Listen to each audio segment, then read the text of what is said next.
사도 바울이 순교하기 전에 마지막으로 쓴 성경이 디모데전서, 디모데후서, 디도서 이 세 권의 성경입니다. AD 64년경 예수님 성천하시고 약 34년 정도 지나서 이 성경을 기록했는데 이 세 권의 성경을 목회 서신이라 그렇게 부릅니다.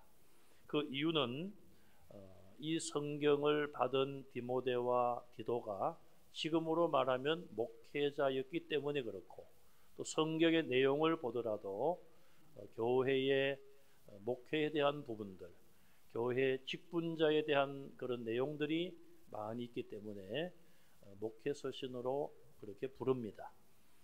바울이 정말 하나님의 교회를 목회하고 목회에 대한 그런 열정이 얼마나 뜨거웠는가. 마지막 순간에 그가 쓴 성경이 바로 목회 서신이다. 그걸 보면은 사도 바울의 목회에 대한 열정, 교회를 사랑하는 그런 마음을 우리가 볼 수가 있습니다. 오늘 본문 1절에 보시면은 디모데전서의 저자가 바울인 것을 소개하고 있습니다. 바울은 자기를 밝히면서 이렇게 말합니다. 하나님과 그리스도 예수의 명령을 따라서 사도가 되었다 그랬습니다. 이 말은 바울이 자기가 선택한 길이 아니란 것이죠. 사도란 것은 자기가 원하거나 선택해서 갈 수 있는 길이 아니고 또 그런 직분이 아니란 것입니다. 뭐 사도만 그렇겠습니까? 목사나 또 여러분들이 받은 바 직분들, 교회에서 임명을 하고 교회에서 정하는 것 같지만 하나님께서, 예수님께서 우리를 하나님의 일꾼으로 선택하시고 때가 되어 우리를 부르시고 세웠다는 것을 기억하시기를 바랍니다. 그런 마음이 있어야 돼요. 소명의식이라고 하죠. 하나님이 나를 부르시고 나를 세우셨다. 이런 확실한 마음이 있으면은 어떤 어려움이 와도 그 직분을 포기할 수가 없는 것이죠. 그래서 늘 우리는 하나님이 나를 성도로 삼으셨다. 하나님이 내게 직분을 주셨다. 자, 그런 마음을 가져야 된다는 것입니다. 그래서 바울도 끝까지 주의 일에 충성했지요. 많은 사람들이 바울에 대해서 비판적인 이야기도 많이 했습니다. 또 그가 얼마나 많은 환난과 핍박을 받았습니까? 그러나 끝까지 달려갈 길을 나는 달려간다.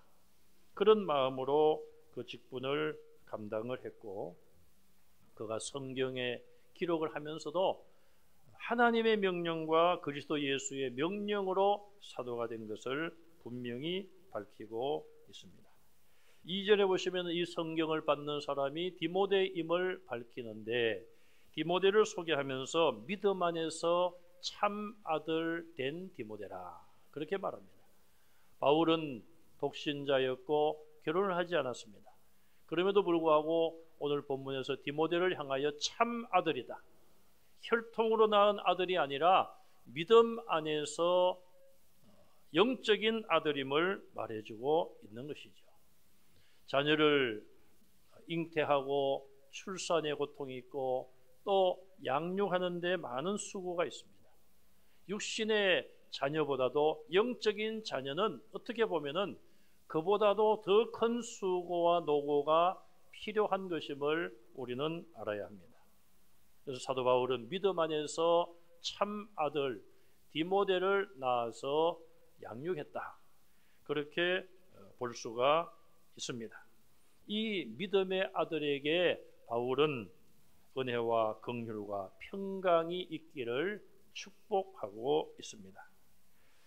3절에서 바울은 자기 자신이 마게도냐로 떠날 때에 디모데를 왜 에베소에 남겨두었는지 그 이유를 밝히고 있습니다.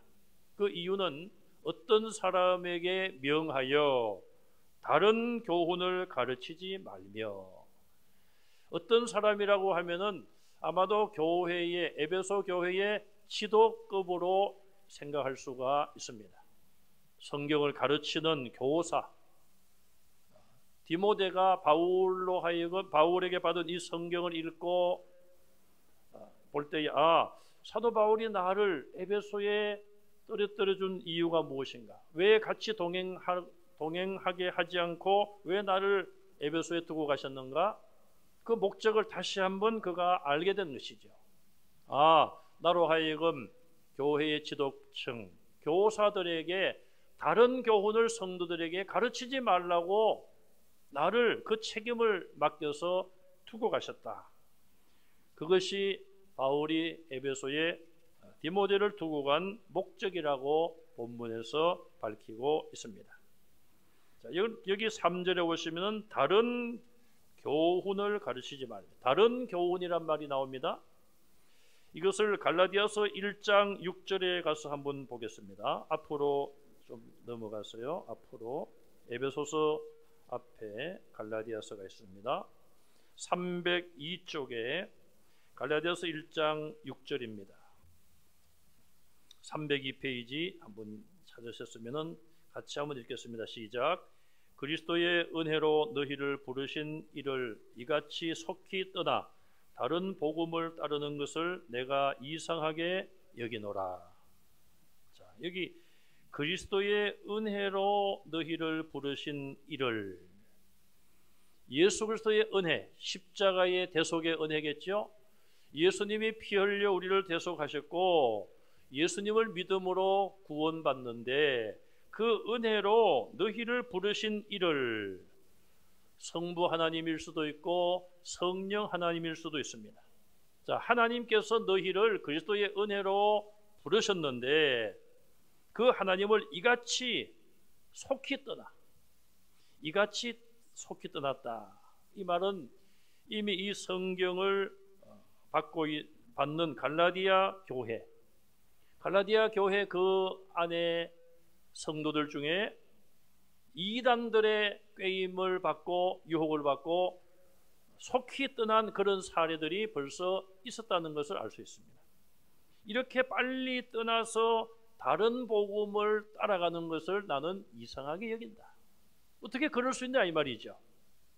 너희가 어떻게 처음 예수를 우리에게 복음을 받고 그렇게 믿은 사람들이 다른 복음을 그렇게 빨리 따라갈 수가 있느냐, 이단을 따라갈 수 있느냐, 그걸 내가 이상하게 여긴다. 그러면서 7절에 보시면은 다른 복음은 없나니, 복음은 그냥 복음으로 존재하는 것이지 다른 복음은 없다, 이렇게 밝히고 있습니다.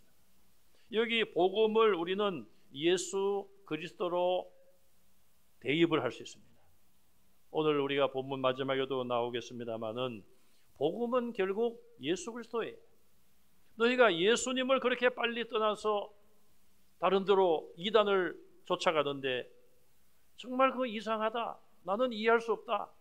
다른 복음은 없나니, 다른 예수는 없다 이 말이에요. 예수님은 한 분밖에 없고 예수님을 믿는 그 길은 교회를 통한, 정통적인 교회를 통하여 믿음 생활하는 그 길밖에 없다 이 말이에요. 다른 예수 없다. 복음을 떠난 다른 교회도 그건 교회가 아니다. 그렇게 말하는 것이죠. 요즘 신천지에서 이미 수년 전부터 교회 간판을 걸고 대한예수교 장로회, 아예 합동측 로고까지 걸어놓고는 위장적으로 교회를 그렇게 하고 성도들을 미혹하는 이단들이 수년 전부터 있었습니다. 사람의 눈을 속일지는 모르지만은 하나님을 속일 수는 없는 것이죠. 다른 예수는 없습니다. 오직 예수님 한 분이고 예수님을 통한 구원의 길은 하나뿐인 것이죠.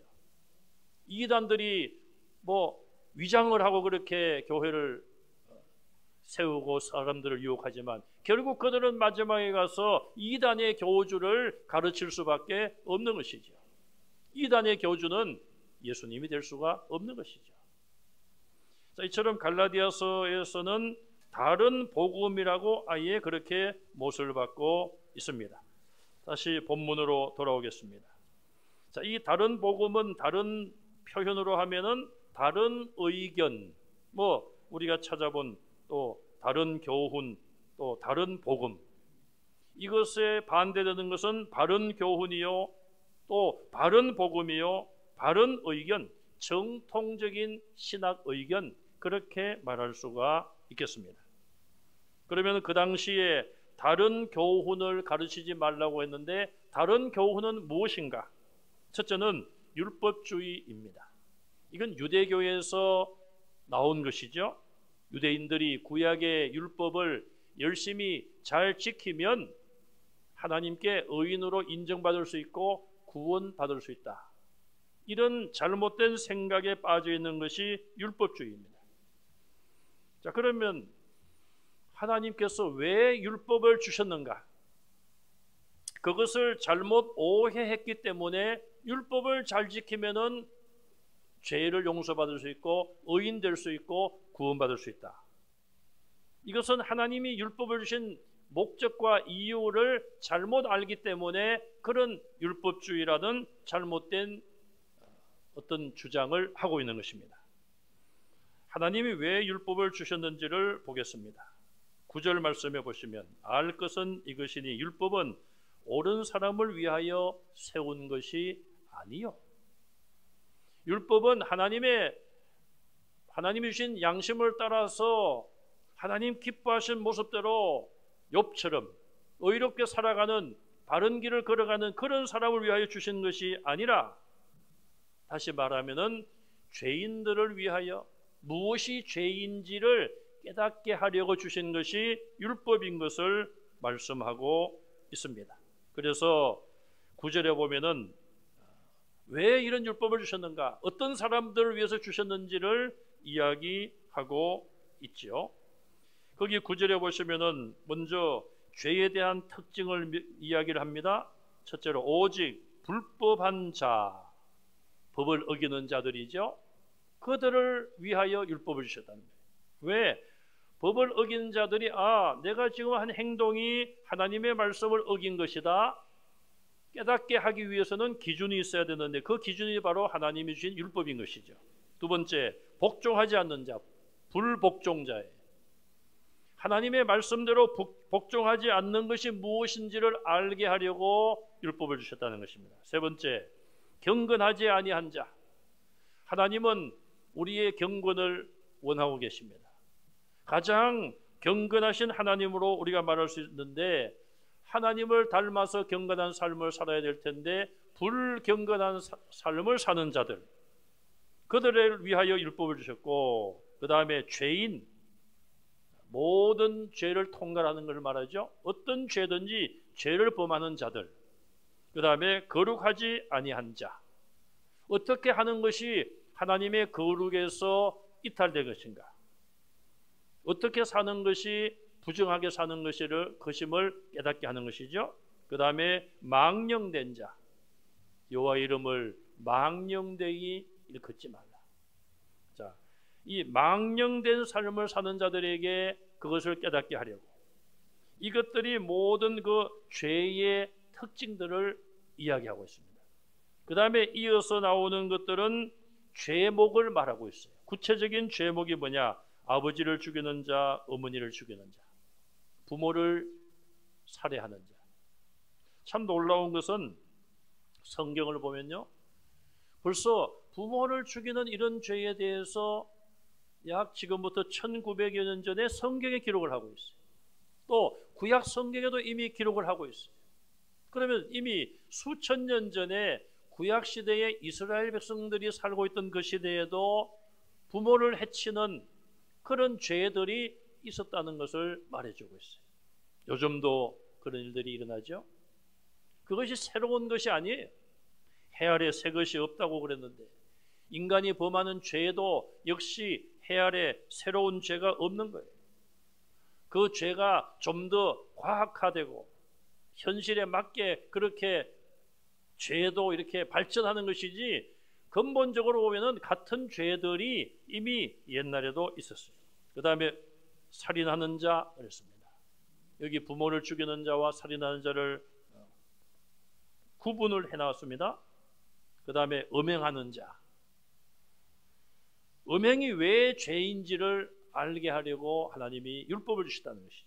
그 다음에 남색하는 자, 이거는 동성연애를 말합니다.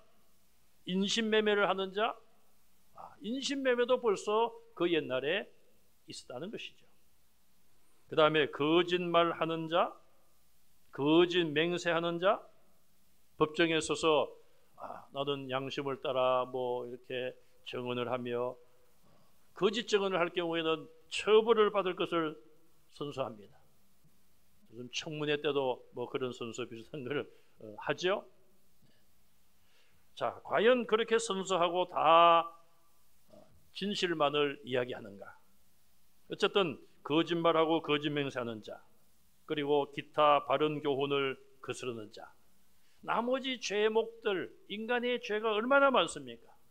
수백 가지, 수천 가지 될 텐데 그 모든 죄목들이 다 이 말에 다 들어가는 기타 바른 교훈을 거스르는 자, 하나님이 주신 이 모든 율법과 하나님의 말씀을 어기고 거스르며 하나님을 대항하며 살아가는 그 모든 행위의 모든 제목들이 여기에 다 들어간다.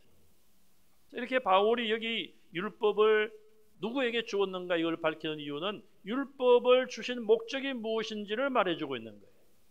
이 율법을 잘 지켜서 의인되고 구원받는 것이 절대 아니라는 것이죠.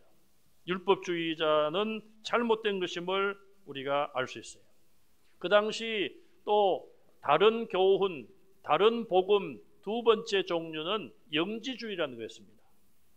그노시스주의라고도 말을 합니다.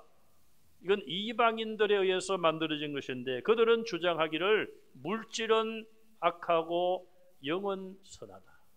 이걸 사람에게 적용을 시키면은 사람의 육체는 악하고 영혼은 선하다는 그런 이분법인 주장을 하고 있습니다. 그래서 그들은 극과 극을 이야기합니다.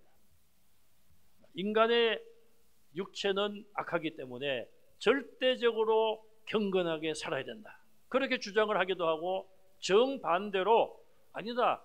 쾌락을 즐기며 살아도 괜찮다. 영지주의 안에도 극과 극이 대립하고 있어요. 자, 인간의 육체는 원래가 악하기 때문에 죄를 지을 수밖에 없고 그냥 인간의 쾌락대로 살아야 된다. 살아도 된다. 왜? 영혼은 선하기 때문에 상관이 없다는 거예요. 여러분, 이것이 얼마나 거짓된 주장입니까? 우리 살아있는 사람은 영혼과 육체가 함께 있을 때에 산 사람이 되는 거예요. 그러면은 지금 우리가 육체로만 죄를 범합니까? 육체가 죄를 범하는 동안에 영혼은 기도하고 경건한 생활을 할 수 있습니까? 아닌 것이죠. 우리의 생각이나 판단이나 또 우리의 모든 영적인 상황도 죄에 대하여 영향을 받고 죄의 유혹에 때로는 넘어지고 실패하기 때문에 우리가 영혼과 육체가 함께 죄를 범하는 것이죠. 어떻게 육체만이 죄를 범하는 것입니까? 그래서 이 그노시스주의, 영지주의 사상도 잘못된 것이죠. 세 번째는 4절에 보면 신화라고 해요. 신화. 영지주의에서도 만든 신화들이 많습니다. 신화는 말, 이야기, 사람들이 만든 이야기 이런 것들이. 여러분 우리나라도 신화가 있죠? 소위 단군 신화라고 합니다. 단군 신화 내용이 무엇입니까? 뭐 호랑이하고 곰하고 사람이 되려고 했는데 호랑이는 실패하고 곰은 100일 동안인가요? 뭘 먹어요? 마늘하고 쑥하고 먹어가지고 사람이 되었는데 그게 웅녀. 그럼 우리는 곰 쓸개 같은 거 절대 먹으면 안 됩니다. 아무리 몸에 좋다고 하더라도 누가 공짜로 주더라도 조상님을 어떻게 먹어요? 웅녀. 이게 신화예요. 우리나라만 있는 게 아니라 그리스 로마 신화가 얼마나 많은 것들 있습니까? 사람들이 만들어낸 이야기, 말도 안 되는 뭐 신들의 이야기. 여러분들 바카스 좋아하십니까? 저는 고등학교 들어가서 중학교 때부터 바카스를 1년에 한 병씩 마셨어요. 제가 나온 학교, 중고등학교 그 재단이 동아제약이라서 개교 기념일 되면 바카스 한 병씩 전교생들에게 주더라고요. 그때만 해도 바카스가 얼마나 귀했는지 몰라요. 그러면 그 한 병 가져와서 가족들이 나눠 마시고 했는 것 같은데, 예. 그런 그 바커스 뭐 이런 거 다 신들의 이름, 신들의 이름. 인간이 만들어낸 이야기. 그 신화를 보면은 뭐 만화 같기도 하고 굉장히 재미있기도 하고 뭐 그런 것도 좋아하는 사람은 또 재미있어하고 좋아합니다. 그러나 다 헛된 이야기들이에요. 무슨 그런 신들이 많으며 다 인간이 지어낸 이야기, 인간이 만들어낸 신들의 이름들. 그게 무슨 신입니까? 다 우상과 다를 바가 없는 것이죠. 이런 신화들을 또 이야기하는 사람들도 있다는 거예요. 그 다음에 끝없는 족보, 그랬어요. 족보 이야기. 여기 족보라는 것은 구약의 족보를 말하기도 합니다. 구약을 보면은 처음에는 12지파, 야곱의 12아들, 그리고 각 지파들이 이제 어떤 그 세력을 형성하고 땅을 분배받고, 그런데 이것이 바벨론 포로 생활을 마치고 와서는 다 지파 개념이 사라져요. 뭐 이스라엘 한 나라지 뭐 12지파로 나눠 가지고 그냥 서로 지파끼리 경쟁을 하고 말이에요. 우리나라도 이 대한민국 남한 북한 다 합쳐도 큰 나라가 아닌데 또 반 딱 잘라 가지고 또 이남 이 대한민국도 뭐 지역별로 뭐 도별로 뭐 이렇게 가지고 하는 거 보면은 정말 참 머리도 아프고, 예? 참 마음도 아프고요. 참 우리나라가 언제 이래 가지고 통일이 될 수 있을까? 참 그런 생각을 해봅니다. 유대인들은 아브라함의 후손임을 내세웠잖아요. 그러면서 이방인들에 대하여 저 할례도 받지 않은 사람들이라고 그렇게 무시하고 멸시하고, 예수님이 말씀하시잖아요. 저 돌들로도 아브라함의 후손을 만들 수 있다. 아브라함의 후손이 뭐 그리 중요하냐? 혈통적인 아브라함의 후손이 아무것도 아닌 것을 예수님은 분명히 말씀을 하셨어요. 우리나라에도 보면 이 족보들, 여러분 가정에도 웬만한 가정에는 이 두꺼운 족보책이 몇 권씩 있을 거예요. 저도 몇 년에 한 번씩 전화가 옵니다. 처음 자는 분이 유병수 목사님이십니까? 예, 그렇습니다. 저는 유씨 종친의 뭐 사무국의 뭐 아무개입니다. 아주 그냥 그렇게 이야기하면 참 이게 뻔해요. 이제 족보가 이번에 새로 나왔기 때문에 뭐 한 20-30만 원씩 들여서 사달라는 거예요. 참 이게 거절하기도 거부하고 목사인 걸 다 알고 말이에요. 그럼 제가 어떻게 빠져나오느냐? 그 사서 뭐 하겠습니까? 성경에도 그 족보, 끝없는 족보 논제 하지 말라고 하는데, 예, 저희 고향의 작은 아버님이 알아서 다 사십니다. 그렇게 하고 제가 빠져나오는데 아무 소용없잖아요. 예? 뭐 우리가 뭐 누구의 몇 대 손이다, 물론 뭐 알면은 좋겠죠. 예. 뭐 모르는 것보다는. 그러나 그것이 우리의 어떤 자랑거리가 돼서는 안 되는 것이고, 이스라엘 백성들처럼 나는 우리는 아브라함의 후손이다 말이죠. 다른 민족들은 무시하고. 자, 이런 모든 잘못된 것들을 가르치는 것, 이런 것들이 바로 복음이 아니라는 거예요. 5절에 보시면 이 교훈의 목적은, 지금 바울이 자기가 받은 것을 디모데에게 전달하고 디모데를 통하여 성도들에게 가르쳐야 될 이 교훈의 목적이 무엇인가? 3절에 올라가서 보면 바울은 디모데에게 말하기를 어떤 사람들에게 명령하여 이것을 가르치라. 바로 교훈을 말하죠. 바울이 주는 교훈, 달리 말하면 경계라고도 말할 수 있습니다. 경계. 그것의 목적은 뭐냐? 결국은 사랑이라고 오늘 본문 5절에서 말씀하고 있습니다.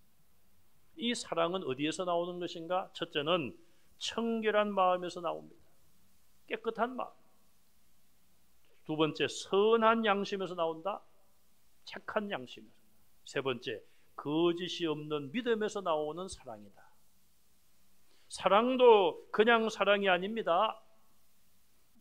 눈가림으로 하는 그런 사랑이 아니에요. 정말 진정한 사랑은 여기 5절에 세 가지 말씀한 것처럼 청결한 마음, 선한 양심, 진실한, 거짓이 없는 믿음에서 나오는 사랑이 진짜 사랑인 거예요. 이 사랑을 가르치고 사랑을 배우고 사랑을 실천하게 하려고 이 교훈을 바울은 디모데에게 지금 전달하고 있는 것입니다. 하나님의 말씀을 가르치고 교훈을 하는 이유는 사랑이죠. 하나님 사랑, 이웃 사랑이에요. 그런데 사람들이 이 사랑에서 벗어나서 어떻게 된다는 것입니까? 6절 말씀을 보시면 사람들이 이어서 벗어나 헛된 말에 빠진다. 쓸데없는 말 속에 빠지는 거예요. 말에 빠진다. 이 말은 뭐냐? 4절 마지막에 보면은 도리어 변론을 내는 것이라. 하나님의 경륜을 이루는 것이 아니라 변론을 내는 것이라. 앞에서 말한 다른 교훈, 신화, 족보, 율법주의, 영지주의, 이 모든 거짓된 가르침들은 결국 변론을 내는 것이고 6절에 헛된 말에 빠지게 하는 것이다. 여러분, 복음이라고 하는 것은 예수 그리스도라고 말씀을 드렸어요. 복음이 그렇게 복잡하지 않습니다. 성경 말씀에 어떤 우리를 구원하시고자 하는 그 모든 교리의 말씀들이 그렇게 복잡한 것이 아니에요. 매우 단순한 것을 인간들의 이성과 인간들의 지식으로 복잡하게 만들고 논쟁거리로 만들고 하루 종일 논쟁해도 결론이 안 나는 그런 변론과 논쟁으로 빠지게 한다는 것을 말해주고 있어요. 결국 교훈의 진정한 목적인 이 사랑을 벗어나게 되면 헛된 말에 빠지게 되고 7절에 보세요. 율법의 선생이 되려 하나? 율법을 가지고 다른 사람을 가르치려고 하는 그런 노력을 해보지만 자기가 말하는 것, 자기가 다른 사람에게 가르치는 것, 그 다음에 자기가 확정하는 것, 자기가 분명히 확실하게 증거하며 자신 있게 말하는 그런 부분조차도 깨닫지 못하는도다.